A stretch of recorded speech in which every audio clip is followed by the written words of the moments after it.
Welcome back to Need to Read. We're talking with Andrew Alex, and he's mentioning some books that he has used to learn to come to a better place in life and an understanding of how to handle stress and achieve success.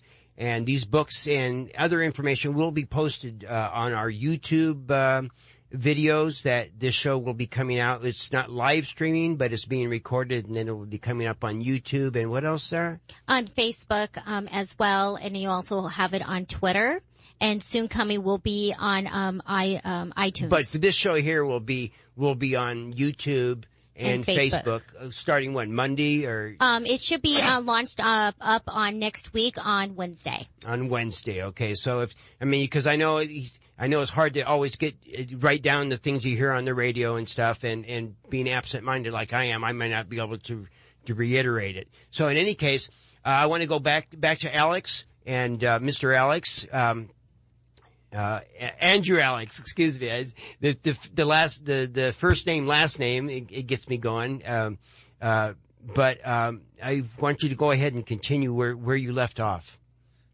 Well, I think a good place to start, this is kind of the heart of what we teach.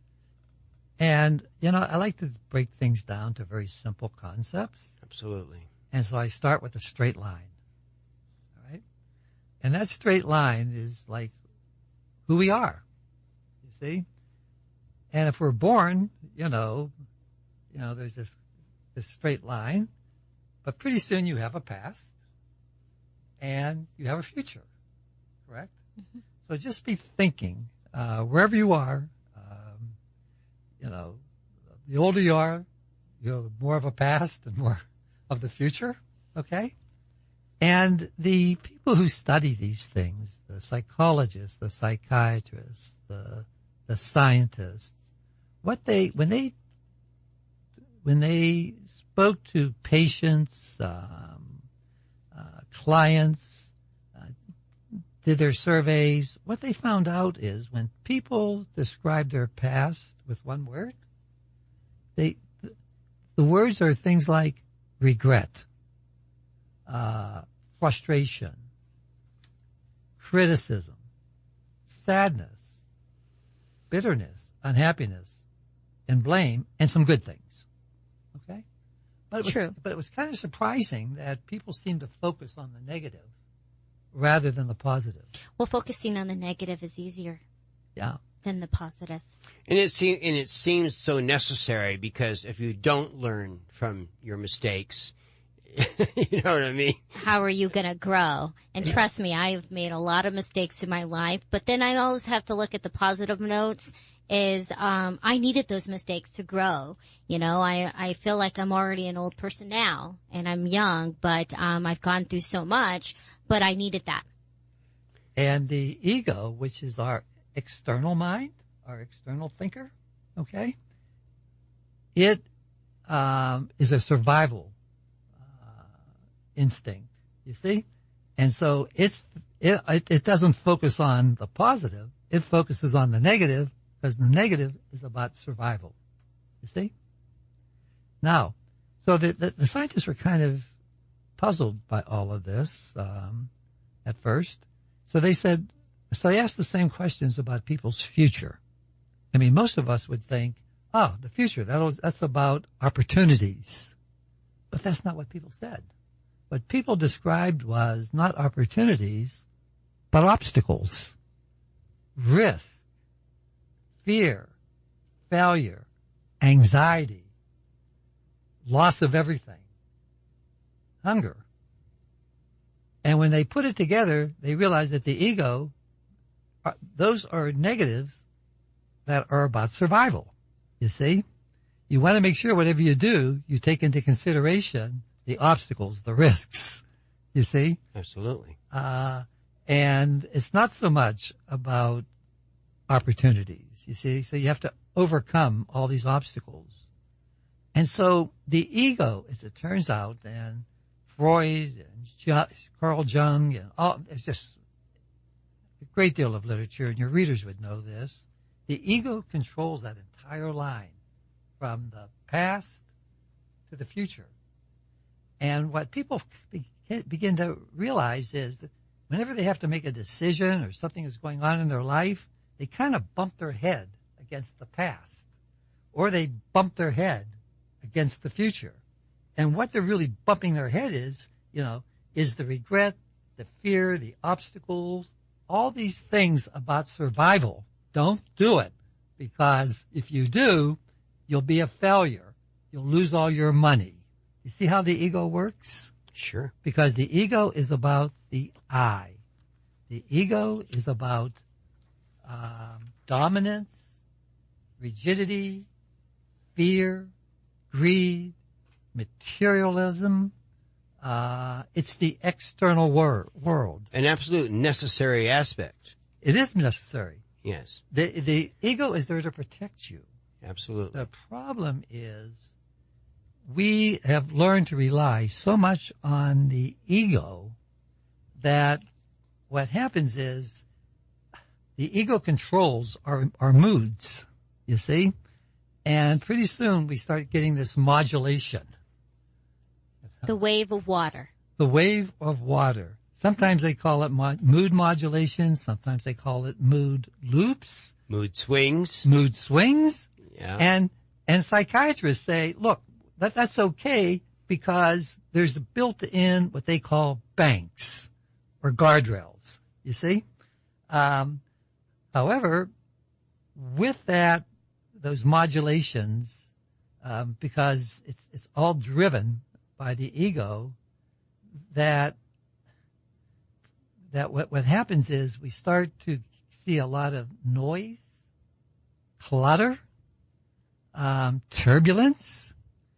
And what happens when people, have you ever met people that it always seems like there's turbulence going on or noise going on in their mind? Yes, I have. I have met numerous of different people. And since I work in business in general, I see a lot of business owners that go through that. So that's something that, I experience every day. And, in this modern society where everything is fast paced, I'm sure that's accelerating. And then how is it treated? Is treated with, I think you gave me a statistic earlier about how many people are on medication. It's really amazing. Yeah. How is it treated? It's really treated with typically medication. And more inducing of you to go after those things that are supposed to make you happy, more material things, the latest fad, that kind of stuff. It's right. I mean, so many people strive for more materialism, more money. More yes, grades. They do. But here's the thing. There are rich people who don't live rich lives, Yes, and what we find out is they have a lot of money, but they're not happy. This actually goes back to what has been going on in the news, actually. Katie Spade and, somebody else that actually just passed away, and they were very wealthy and they were not happy. Somebody who committed suicide. Yes. He was I forget that famous cook. Yeah. Yes. Yeah, the famous cook, he supposedly committed suicide. Yeah. And same with Katie Spade. And that was interesting. There is a show I would recommend a quick interruption here. A show that comes on another station called the Dennis Prager Hour, and I don't know if you've ever heard him. He has one part of his show is called the Happiness Hour, where he talks about happiness really is something that you control. It's a condition that you are able to control. So, what do you think about that, Andrew?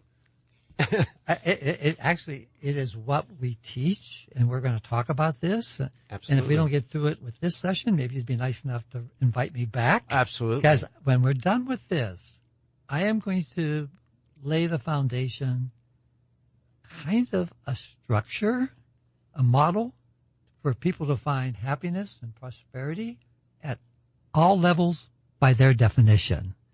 And we have been doing this now for 6 years. We've taught and trained a lot of people. It's amazing how many people have come back and said, we found solutions we never thought were possible. We're never going back to who we were, and we're moving forward with optimism. I totally agree. Well, also, I'd like to have you tell our listeners how they can be part of your program. Now, Andrew has some very high paying clients that are they have companies and stuff that are willing. They want you to come in and help their employees, and they compensate him very well for that. And because of that, he is also able to offer these to people who don't have money to pay. And so we're going to discuss a little bit of that besides whatever else. You have so much more to offer us. And when we come back from this next break in our last segment. So please come back and join us, and we'll be right back.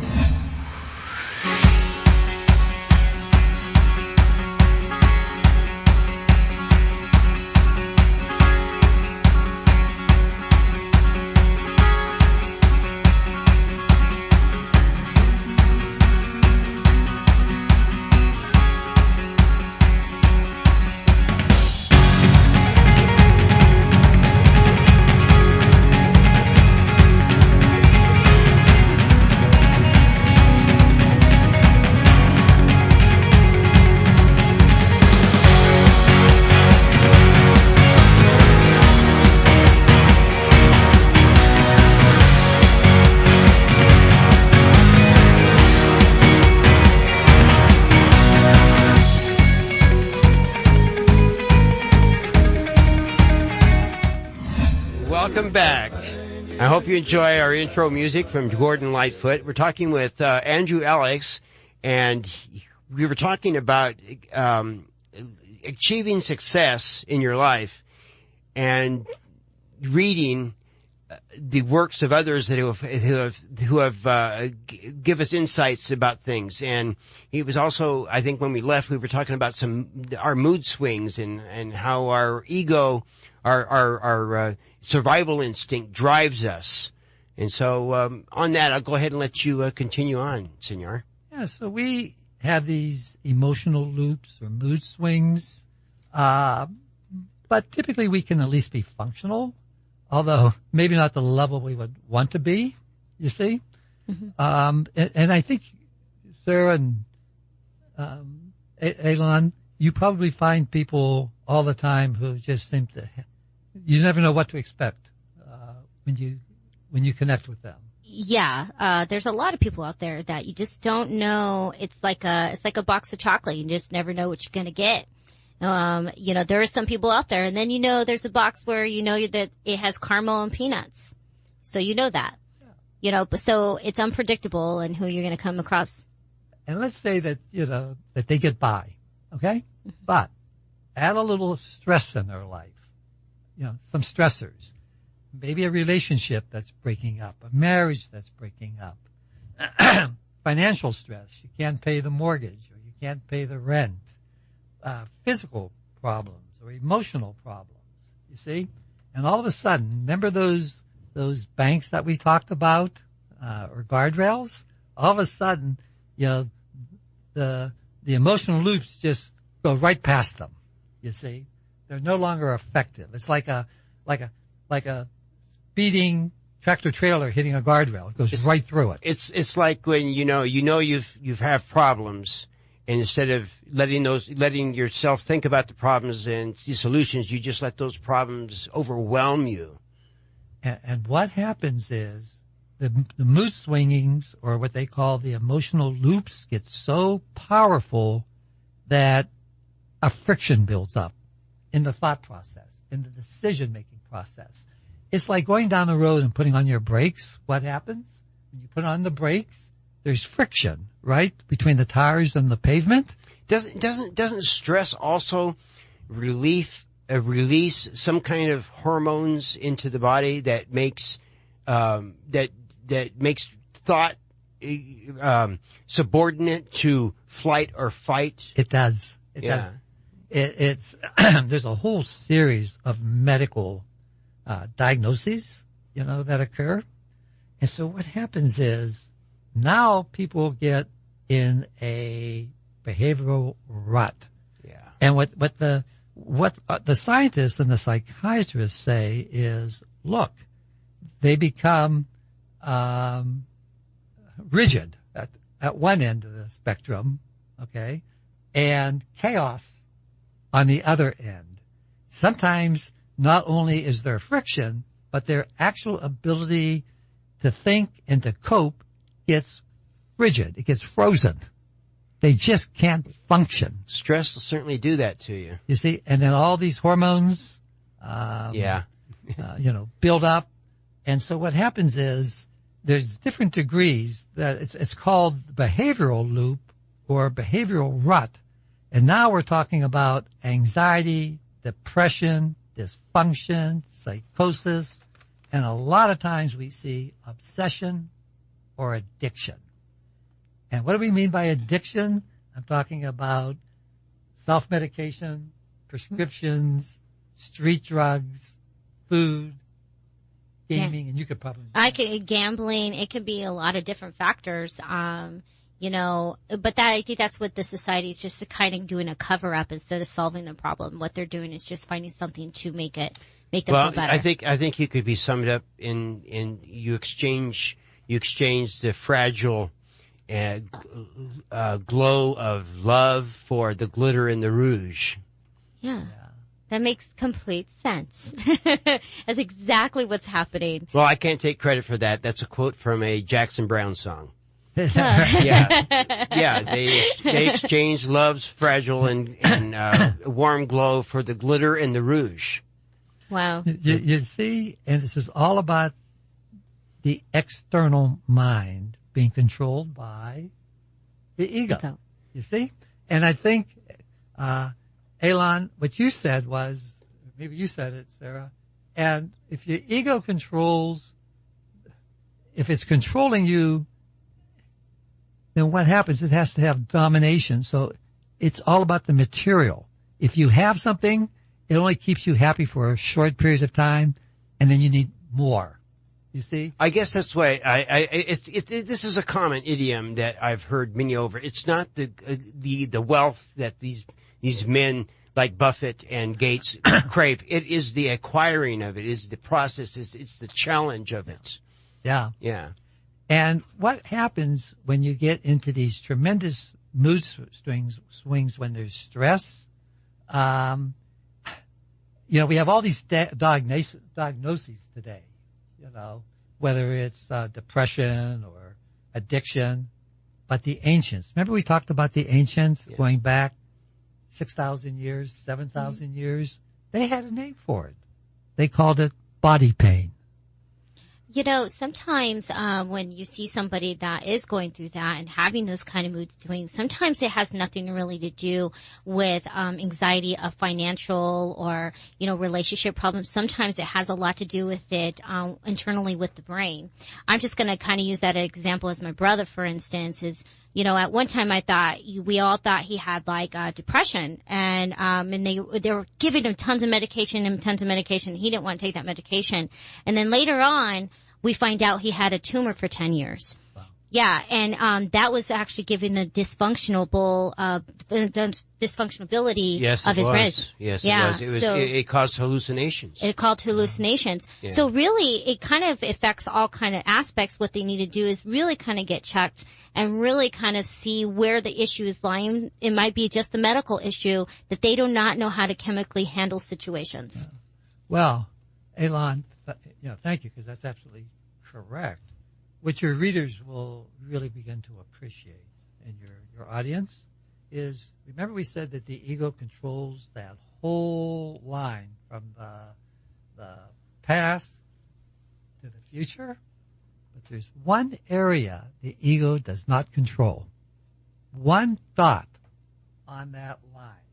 It's called a carrot. A carrot goes into the ground and has a point, and that's in the present, the here and now. The ego does not control the present. You see? How is that? Because what happens is the ego is always thinking.